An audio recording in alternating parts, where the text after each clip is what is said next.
Hello, beloved friends, and welcome to another weekly moment. I'm James Henry, and I will be sharing some thoughts with you.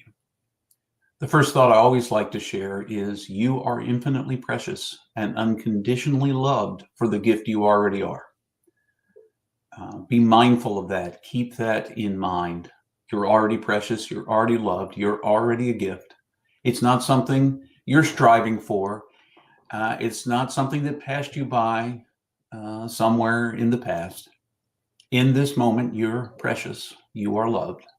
You are a gift.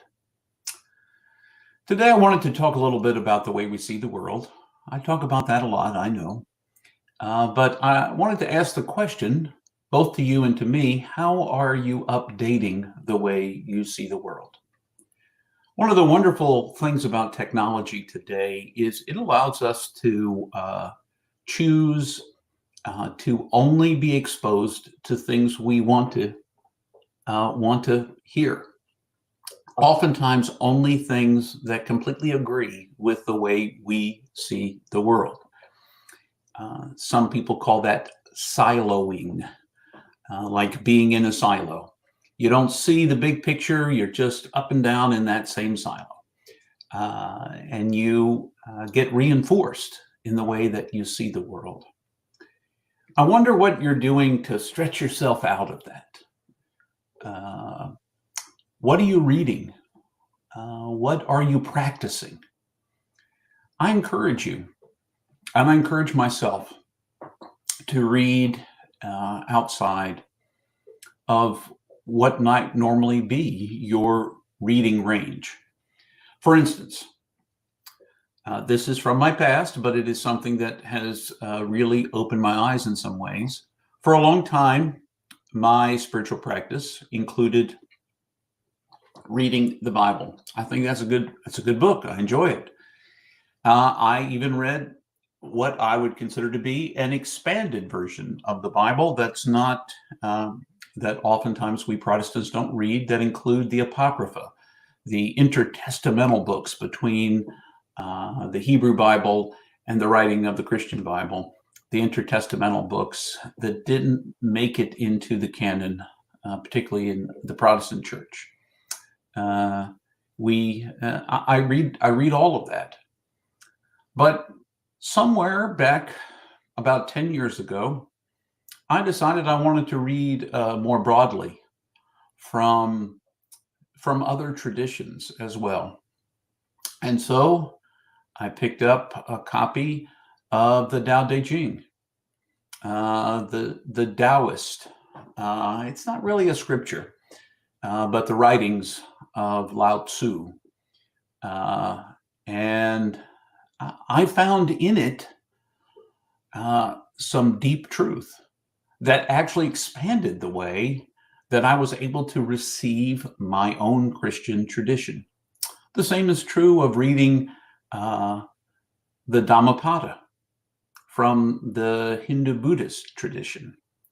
The teachings there expanded my way of seeing. Some of them I could almost see as direct restatements or differing ways of stating what Jesus taught. And it allowed me to see some of what Jesus taught from maybe in a broader way. Now, I may have already lost some of you, may think, oh my gosh, why would you ever read anything other than the Bible? Because I want to see the world and update my way of seeing. I want to be sure that I'm seeing it as fully as God would want me to see it. And I keep discovering that the world is bigger and that God is bigger than the box I had neatly put God in. So I read from different traditions. I'm not looking to convert to another tradition. I love my Christian lineage and all that it has taught me and shown me, and I find a lot of good things in that tradition. I read the Christian mystics. I read the desert fathers and mothers. I read all of those kinds of things because they expand my way of seeing. And I think for us, we are not meant to be static beings caught in a moment in time, but rather to constantly be growing in this world, in the way that we see the world, in the number of people we learn to accept and love. We're called upon to love our neighbors as ourselves and to love God with all our heart, soul, mind, and strength. And I feel like that's a good thing. So that's one way of updating the way we view the world, is to read more broadly. Now, if you haven't read deeply in the Christian tradition, I encourage you, before you start reading widely, maybe you should read more narrowly, which is to say, spend some time, if you come from the Christian tradition, spend some time with the Christian Bible. Start with, the founder of Christianity, the stories told about Jesus by the four gospel writers, Matthew, Mark, Luke, and John. Start there. Read those. Recognize what Jesus tried to teach, and listen carefully between the lines and see what he actually physically practiced. How did he live? What did he do? Those are things worth noting. Read more deeply in your Christian tradition, and then, perhaps read the letters of Paul and others that make up the rest of the Christian Bible. Read the history of the church, its beginnings in Acts. Now, Acts is a second volume of a 2-volume set by Luke, so you could always read the Gospel of Luke followed by the book of Acts. I don't know, but read more deeply and then more broadly. The other thing that you can do too is to practice. Practice, and these update your views too. Some practices include practices of mercy and justice. So volunteer at a soup kitchen. Volunteer to work in your local food pantry. Volunteer to help a person who can't get for themselves their groceries, pick those up for them and deliver them. Spend time with people who are different than you. That's a way to practice mercy. Stand up for your neighbors that you see being treated without justice. Those are some ways also to update your views, because as you act to change other people's worlds and engage with other people, not to other people, but with other people, oftentimes you find yourself changed. One of the biggest changes I've ever experienced was my years of volunteering with Appalachia Service Project. You can find them online at asphome.org,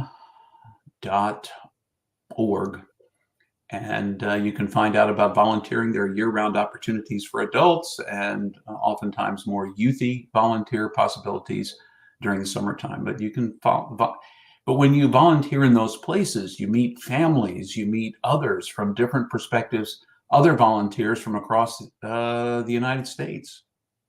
And if you're not in the United States, you're somewhere else, find a way in your local community that you might engage, because that's another way to update and expand the way you see the world. Because but instead of labeling people from certain locations or certain socioeconomic backgrounds in a certain way, which is what we tend to do, label, and then we can paint with broad strokes the pictures of folks without ever knowing any of them, if we actually engage in those practices.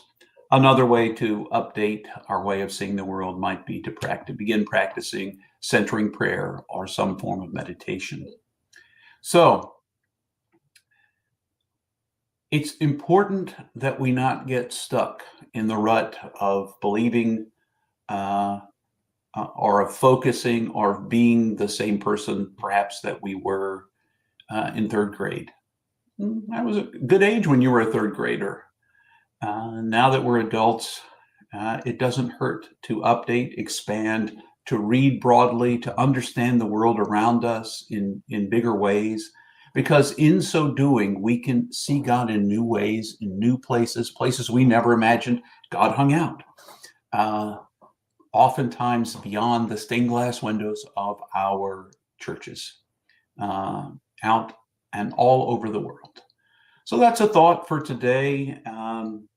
Work on updating your way of seeing the world. But whatever you do, remember you are infinitely precious and unconditionally loved for the gift you already are. I hope you have a great week. I hope you stretch yourself with your reading and your practice. But no matter what, whenever you are watching this, you are precious and loved. A gift. Until the next time.